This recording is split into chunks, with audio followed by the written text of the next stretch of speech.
नमस्कार दोस्तों, मैं हूं ममता तिवारी और आपका स्वागत करती हूं मेरे चैनल ममता वेज में। तो चलिए हम लोग जान लेते हैं अक्षनवमी कब है। तो अक्षनवमी 23 नवंबर को है, दिन सोमवार को, और ये शुक्ल पक्ष के नवमी तिथि को हम इसको मनाते हैं।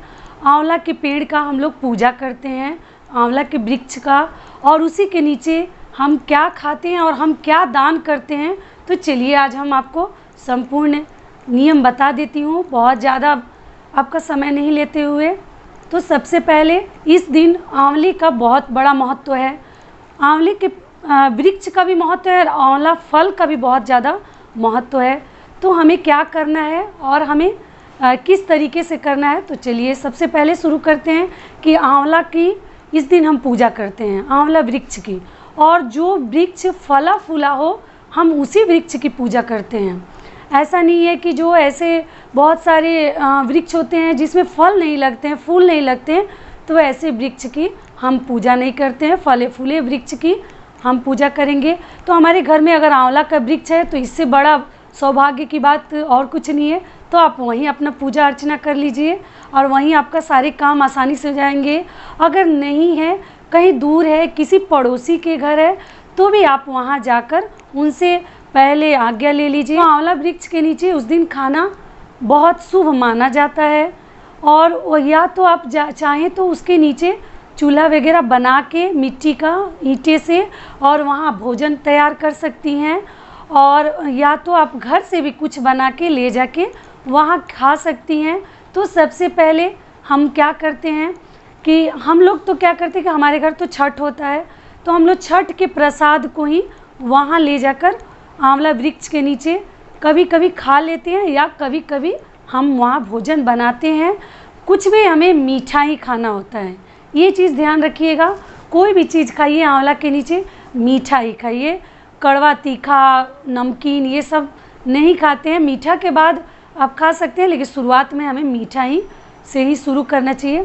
तो आप वहाँ जाके ठेकुआ वगैरह अगर बचा है प्रसाद छठ माता का तो वहाँ खा लीजिए। अगर नहीं बचा है तो घर से ही लड्डू मिठाई या कोई पकवान पुआ वगैरह आप बना के ले लीजिए।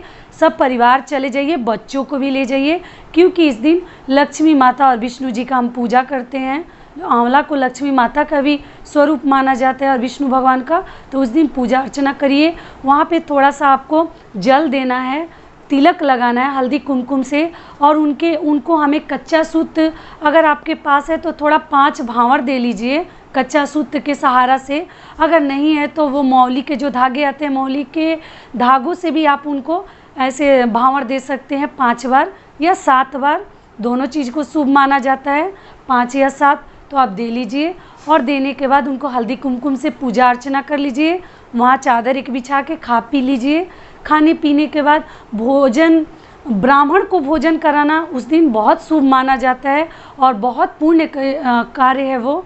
ब्राह्मण को भोजन कराना, कई ब्राह्मणों का फल उस दिन मिलता है। अगर आप एक ब्राह्मण की कन्या हो, पुत्र हो, या खुद ब्राह्मण देवता हो, तो आप उनको भोजन जरूर कराइए। अगर नहीं करा सकते हैं तो आप उनको सीधा, बोलते हैं हमारे तरफ, सीधा दे दीजिए। एक ब्राह्मण के भोजन का खर्च दे दीजिए या अनाज दे दीजिए।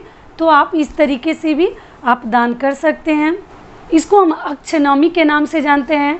तो अक्षनवमी के दिन दान उपदान का भी बहुत महत्व है और इसका एक अलग ही स्थान है। बाकी दिन आप दान करिए, वो तो है ही दान, लेकिन ये महादान जैसा होता है। तो इस दिन हमें ब्राह्मणों का भोजन कराना है तो आपको 11 ब्राह्मण का फल मिलता है। अगर अक्षनवमी के दिन आप एक ब्राह्मण की कन्या हो, पुत्र हो या ब्राह्मण हो, तो उसको अगर भोजन करवाते हैं तो, और उसके बाद से आपको वो सीधा वगैरह देने के बाद एक फल है जो उस दिन हमें उसको दान करना होता है।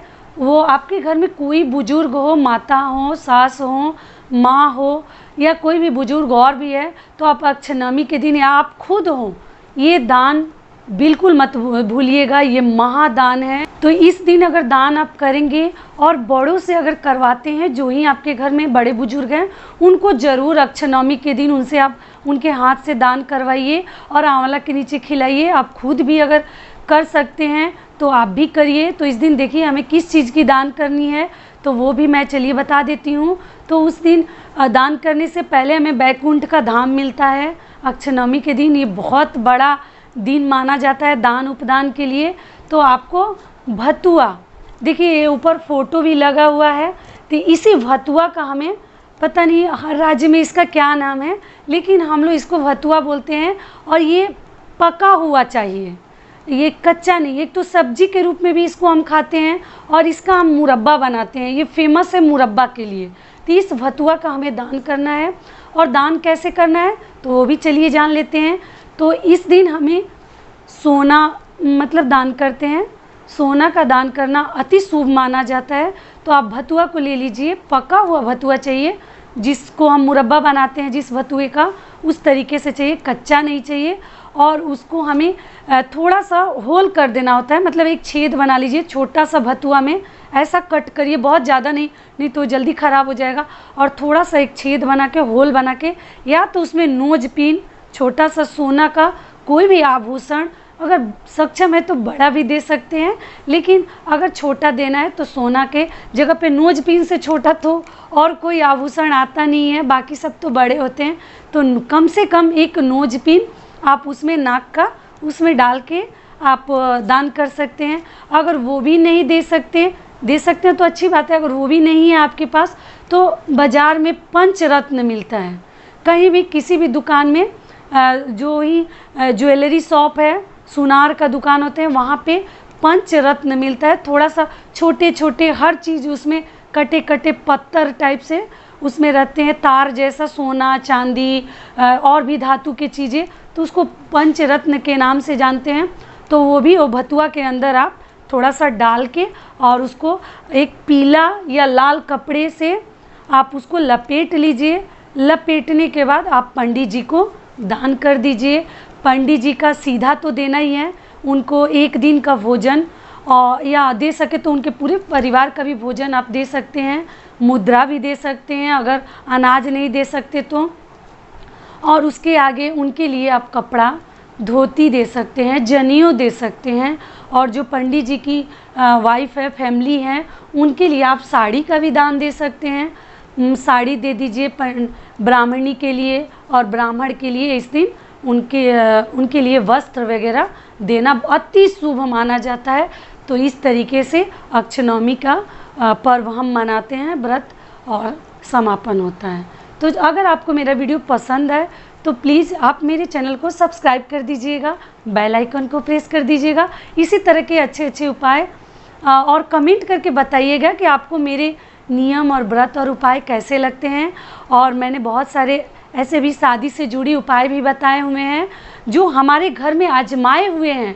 बिल्कुल कोई हम अंधविश्वास जैसा चीज़ नहीं बताए हैं, ये भगवान से संबंधित हर उपाय हैं। तो आपके घर में अगर बड़े बच्चे हैं तो उनसे आप करवाइए। और इसी के साथ मैं आपसे विदा लेती हूँ, तब तक के लिए नमस्कार। स्वस्थ रहिए, सुरक्षित रहिए।